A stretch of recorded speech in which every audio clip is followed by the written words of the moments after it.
This podcast is produced by OnPod, a video content studio near you. Hi, everybody. Welcome back to the podcast. Today we are here with Abigail Soto. Thanks so much for being here today. Thank you for having me. Of course, yeah. So Abigail facilitates the world between humans and tech.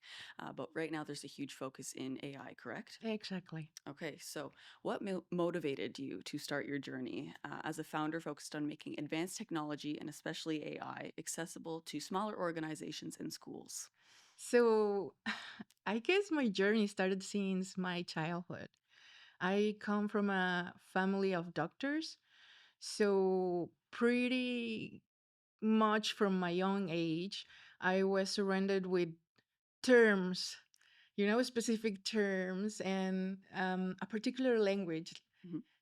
And back then, because I was not part of the club, I heard conversations that it was given for granted that I couldn't understand because I was not part of that world, right? So pretty much that kind of build the structure for me arriving into IT. Because I mean, a lot of people doesn't know this, but my first degree is on international affairs. So I was more into the political social sciences, and life takes you from one way to another.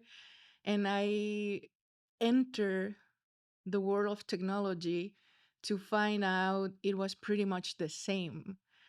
Like we are a club and we use these terms. Mhm. And because I was not into tech from childhood, I kind of had to earn my way in, like learn the language. Yeah, earn your stripes. Yeah. Exactly.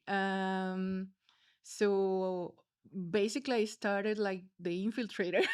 Like, okay, now I can understand you, Mhm. but I also started not speaking the language as so many people, right? Mhm. So right now, that's kind of my straight because I can make it understandable. I Because I live it, I understood the need of people to understand what is not in their language or in their terms. So because you had to come into the world of AI and you had to learn everything from scratch, because like you said, you were starting out as international affairs. And I think before we started talking, even you said you had to do a lot of compromise and negotiation between countries. Yeah, And now you have to do that between people and AI. So you have to kind of bridge that gap between, the terms that you use every day, and you have to teach other people what those terms mean in a way that is functional to them, right? exactly. That's I always tell people a joke that I started translating between two different human languages, and now I do the translation between human language and machine language. Okay, yeah, that's pretty cool. Okay, so with that being said, what are some of the myths and misconceptions you have been able to perceive in the public regarding AI? Oh my God, one of the big ones. I don't want I don't want to miss any, but one of the big ones is that people usually thinks on AI as humanly independent. Mm, Like this automatic thing that has nothing to do. And the first myth I want people to erase is you have to know there's always a human behind AI. mm, A human is the one that put the code, the instructions. Like, I guess probably because of this first myth, people usually tend to think that, oh, AI knows it all. mhm, No, AI is a super powerful tool that make a quicker research than Google does. right. That's why if you ask it, or when the world is coming to an end, it's not like it's a prophet. It's just that it found out someone wrote about it and is giving you that information. So all the information you get from AI is because it already existed and some human put it, write it online. Okay. There's nothing new. It doesn't come up with new stuff. That makes sense, and it actually makes me feel a little bit better that I have heard that people do that. When's the world gonna end? And then some conspiracy theory happens, and it's like the world actually already ended, and we're going in. Anyway, with that, you know, with that notion as well, what about AI hallucinating? What does that really mean? Meaning it can make up stuff, Okay. but never come up with something new. Okay. I know it's kind of difficult to understand, but it's kind of saying if AI is saying it, Hmm. it's because it's already out there. It's not created, Okay. but it kind of the easiest way to explain it, I think, is a guessing game for AI because it makes the combination between the most common words Okay. to come with an answer. So sometimes the result may end up being made up, but because it followed the rules of have you b- have you experienced on your cell phone the autocorrector Yeah. that usually suggests what's the next word to you? That's AI. Okay. It's gonna look for what's the most common word to follow the one I just give, Right. and it's gonna form the whole sentence according to What it thinks you want, right? Because it also exactly. has to work with you day by day, correct? That's why it's being so nice with you Hmm. because you It's you're the owner, you're the boss. It's there for you, right? Yeah. Yeah, it's your tool. Okay, that makes sense. So, democratizing technology is a core part of your mission. What are some of the barriers you see society might be facing with the integration of AI into their daily lives? Okay, so I think everything is interrelated Hmm. again. Coming back to what are the most common myths I have heard about AI, people used to say, oh, AI is here to take our jobs. And that makes me so mad. You have no idea. Hmm. And I think we're going to fall into ethics on this because, again, there's always human interaction behind AI. Hmm. So AI is not taking your job. The one that is going to take your job is the human that is going to choose an AI tool instead of hiring a person. Hmm. There's a human decision behind that. So, again, what's the ethical point of view? Do I, as an ethical human being, take the job of this person because it's more profitable to have an AI machine, or do I compromise? That's the hard part, but that's what I want to kind of bring the accountability part of. AI, it's the enemy of a bad told story on my Yeah. on my point of view. Yeah. Um So that being said, falling into ethics and falling into um, democratization, as you say, and the main problems that it's gonna have, again, because there's always a human behind AI. Hmm. What AI has done is not bringing problems. The problems we already had them. Hmm.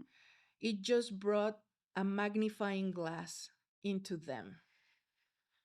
So if the human behind the AI has um, racism, kind of biased ideology, tend to ignore one of percentage of population, that's gonna translate on the language that he's gonna put Hmm. on the tool, right? So that's why we're gonna end up with AI tools that do not consider certain percentage of the population, kind of says, um, arguments that can be perceived as racist, because we as humans already had those issues. Mm-hmm. We did not solve them. So we just put them into our new tool, into our new toy. Um, Another of the challenges, of course, will be the disparity in the unfairness of even access these kind of tools. Mm-hmm. The truth is, us as society, even before AI, have an amount of people that get easier access to technology, and other people that unfortunately do not have such. That again goes into, oh, our new tool, our new toy. So now these people that actually before it had easier access to technology are having an easier access to AI tools, and are leaving behind the population that didn't have access to technology in the first place. Mm-hmm. So, in order for those populations to get access to AI, um, we're going to have to find the people to be able to supply it to them, right? Exactly. I feel like there's a kid doing that, Olivier Niyoshima. I think he was doing that. I can't remember the name now, but he was coding something to get rid of antimicrobial resistance in Africa. Hmm. Anyway, so humans are going to have to start doing more and more of that, and then, kind of portraying it to the World Health Organization or international government affairs, correct? Just so that every single aspect of the population gets access to these tools and has AI machines that are coded in a way that respects their populations and their needs, right? Exactly. Do you think that's going to be hard to do? It is hard, Okay. but that doesn't mean it's not possible and it's not being done. Mm-hmm. I actually have a previous interview with one colleague that is working with the United Nations, and she's we were discussing about the use of AI inside the organization, because for the for the impact or the feel of impact you want, you need an international organizations on those cases. Mm-hmm. So UN is a good platform. Again, before AI, the issue with UN is that it gives suggestions, is not mandatory. Mm. That's as good as we get. So translate the same into now AI is gonna give suggestions. It's not mandatory. Right. But they were working on populations that are not well represented right now, um, inside AI tools. Give them access so they can start speaking in it and actually have a presence, Mm-hmm. not just knowing how to use it, but letting the world know, hey, we are here. Mm-hmm. So they suggest those things. Like you said, it's not mandatory. How do they get the proper funding, and who passes those regulations, and who prompts people to start, suggesting those AI usage and making these populations, or having these populations get access to these AI tools? Like, who actually supports that, and how do we get past that? Does that make sense? Yeah, of course. Okay. But I mean, my face is just because I feel we are falling into the utopia world. Yeah. Um, I would the like to see the real issues too, because if we find the real issues, maybe it would be easier to make it better. So the structure for democracy, we're going to my We're going to your political yeah. background now. Yeah. Which is why it's so helpful too, I think. Well, it was useful. Yeah. By the time I have to help with creating policies for the use of AI, Mm-hmm. being in the two worlds, it was useful. Mm-hmm. So the basics for democracy is the government of the people, Mm-hmm. right? So we usually have people that represent us, because it will be impossible to listen individually to each human being. Right. But the ideal behind democracy is if we found something that is needed, like on this case, we need to be active in our citizenship, Mm-hmm. meaning we are the ones that need to ask our governments, because are the ones with the means, that something needs to be done. Mm-hmm. Um, which it's funny because, again, before AI, how many people actually do exercise their citizenship? Mm. Do you on your daily life, I mean, not to put you on the spot, but you're here. Why not? Yeah. Do you on your daily life look for what your inner circle society actually needs and take the time to go to your representative and say, hey, we are on need of this need to change, this is not good? Yeah, it's hard because even if you do a lot of research seeing what your community needs, it's hard to go to an actual representative because in the back of everybody's mind, they think one person can't do anything. And if everybody's thinking that, then nothing changes, right? So Yeah. I am bad for that as well. But is what you're saying, since everybody has more access to AI, it's a little bit easier to do the research and ask for the steps to be able to do things properly, or So basically, my point being that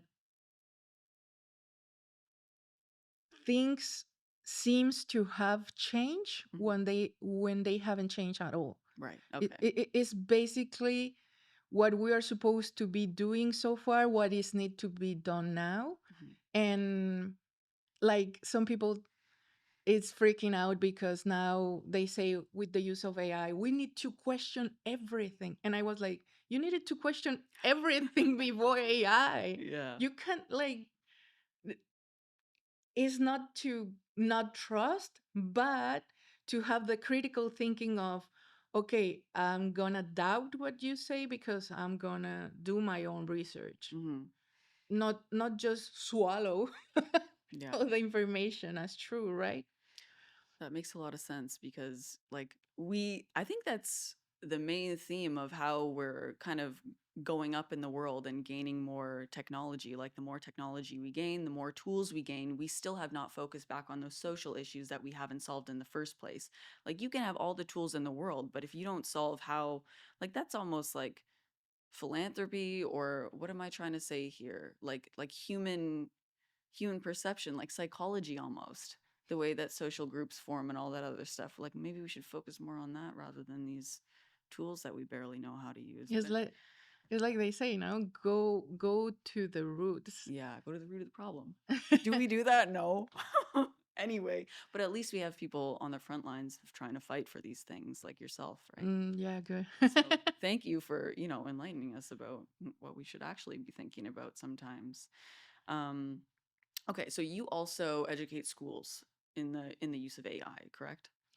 I got the opportunity to do that while I was doing my diploma on technology at Algonquin. Okay. Um, we chat a little bit before we started recording, and I don't know how the stars align, but I was starting a new life inside the tech field, and then ChatGTP came into the play, and everyone started freaking out, and I kind of remember I was excited, right? Because I was part of the School of Advanced Technology. Mm-hmm. And I was like, yeah, this is our time. Let's show them how things are done. And then everyone was like, no, we're going back to paper and pencil. And I'm like, oh my God. Right. Like, it was like the world freaking out and push the emergency button to stop. Mm-hmm. Yeah, like you were saying, like we were talking a little bit before the recording, and then you said, yeah, you had to start, going between, what was it? The student association and the actual syllabus of the of the school itself, right? Yeah, so funny thing with the alignment of stuff, I was hoping to kind of see firsthand how the main star on the moment will start acting, Mm-hmm. right? Like, guide the people, yes, guide the people. And then we were stopping, which now I can understand because um, inside the tech field, you need to protect from risks, Mm-hmm. right? So that's everything is a threat, and usually protection um, is preferred. But Mm-hmm. as I always told my profs, if you protect yourself so much, then nothing gets done because nothing can get in. Yeah, that's true. You have to make a little bit of mistakes to be able to know how to fix it and to be able to show where those cracks in the foundation are. But I can also see how. And I mean, by the time I kind of was disappointed because I think we missed the opportunity to guide, waiting for someone else's to do it and just follow, Mm-hmm. which I think is a pretty human aspect, um, to wait for someone else to start the path, right? And then just be safe and Yeah. go ahead. When everybody else has so many other responsibilities, I think especially when a new tool comes out, everybody still has to go by what is it called, the syllabus, and nobody knows if you're educating a new wave of fresh minds, if you're going to teach the wrong thing. That's a scary thing too, right? So I can see how frustrating it is knowing that this tool isn't going anywhere. We're going to be using it for years and years to come, and not being able to learn about what made you get all these departments together, and how did you do that? Because that's tough to do as a student, I think. Because again, going back to ethics, um, the main red flag, I guess, everyone at the college was getting when ChatGTP arrived is, oh, students are gonna cheat. Yeah. Like, this is new to this new tool, cheating all over the place. Like, it has no other use but Mm. again, the evil person of a bad told story. So I was having the discussions of, okay, if you're gonna act over the premise that they are gonna cheat, go one step further. What can you do to avoid that? And that ended up on probably, of course, discussions that no one wants to have about the old model that school and teaching in general have. Um, I may say I have no problem saying I was an ignorant before this, but I ended up finding out that the school structure was actually built after the Mhm. industrial revolution, sorry, Mhm. because they wanted to prepare the workers for the factories. Mhm. So the best way to do it was the schools we have today. If you remember, schools were nothing like this on ancient Greece, where there were more open discussions. Um, so I guess we have been holding into, again, one previous need of, yeah, we need to change the way we're doing things. And AI just magnify a problem that we had again. Mhm. That's crazy. So the classics came back into it because, there's different ways that you can learn, right? And I think it's so important. And I think it also comes back to the fact that we have all these social problems, if we're still having school systems that are built for the Industrial Revolution from that, then we still haven't fixed those root of the problems, right? So it's great that you started to propel these conversations that everybody needed to have, because the conversations that people don't want to have are the most important ones to discuss. And I mean, I always um I have the theory, or I mean, for me it's a reality, that everything that we have magnified, you can bring it to the unity and still gonna show you the same issue. Um, what I wanted to, to say about the problems we have as a society are the problems, if you see it, like we have as individuals. So they just kind of replicate. Like, Yeah. on That's cool. Everything's a level, you know? There's just this small level and then it goes. Yeah. I know exactly what you're saying though. Okay. What steps can organizations take to ensure their use of AI remains aligned with values of inclusivity, transparency, and positive social impact? Can they? Are they? Did we talk about this? yeah, they can. Um, but is actually part of the discussions that I had with with the college and with schools is, if your main issue with the use of AI is ethics, are you actually demanding a ethic, a useful, no, an ethical use of AI because you have ethics in your life as well? Like, we fall into the individual part that I was telling you. Are you asking for things that you are already giving, or are you asking for things that you're lack of? So you think that ethics in AI is just a question or it's just a blanket statement to put around something to not progress narratives because these problems are very hard to solve? Mhm. Okay. So I actually think that um, when you use the flag of ethics in order not to use AI, my understanding is, okay, you should flag it, but because of everything behind, not just the use of AI, Mm-hmm. the issue of ethics is deeper than we just started with tech, um, and I guess again it was an unsolved problem that we evolved through history with it. Mm-hmm. Yeah, coming back to the roots of the problem. Hmm. Okay, so the ethics needs to be in the way that we program AI and not the end result of the AI, right? Yeah, Okay. exactly. For founders or educators just beginning to explore AI, what's one key principle or resource you would recommend they keep in mind? So I cannot say this enough. Mm-hmm. You are in control.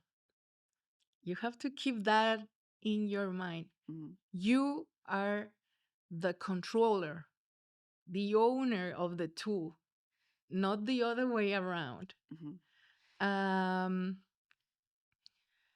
and with that responsibility, actually, you have to be the expert on the room. Mm-hmm. Meaning, if you have already decided to integrate AI, you have to do the research and you have to do the work, Mm-hmm. because you're the one that needs to tell your tool if what is giving you it's true, it's helpful, it's actually what you're looking for. Mm-hmm. So, what are some tangible steps that someone can take to make sure they're doing the proper research?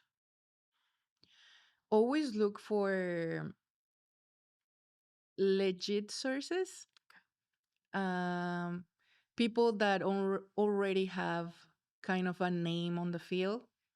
Start little readings, or nowadays those short videos on TikTok. Mm-hmm. What I tell people in general, not just for AI, in general with tech, is not, it's like clothing. You have to look for the one that suits you. Mm-hmm. That makes sense. And you have a huge variety of it for that. You don't have to stick with what doesn't work for you. Hmm. Um, so, in order to find your perfect clothes, you have to do the research. You have to start by looking, listening, reading, and find find your outfit. Nice. Sounds good.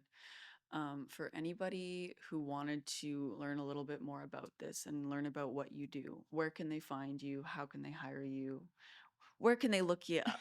Gonna come with the articles and the YouTube channel and everything. Okay, sounds great. We'll link those below as well. But thank you so much for giving us a little bit more of a perspective into what goes on behind, the conversations between humans and technology. My pleasure. And I just wanted to add to end with, if you find out I do not speak perfect English, it's because I'm not a native speaker. I'm from Mexico. And just to make a um, hint or honor one Mexican that is right now pretty into AI and it's on hip, Guillermo del Toro. I don't know if you have heard of him. No, I'm looking them up now. um, I love his answer because someone asked him, should we be afraid of AI? And he said, not at all. If we're going to be afraid of something, we shouldn't be afraid of artificial intelligence. We should be afraid of natural stupidity. Perfect. Yeah, get with it, everybody. Seriously. And thank you so much, Abigail. Thank you.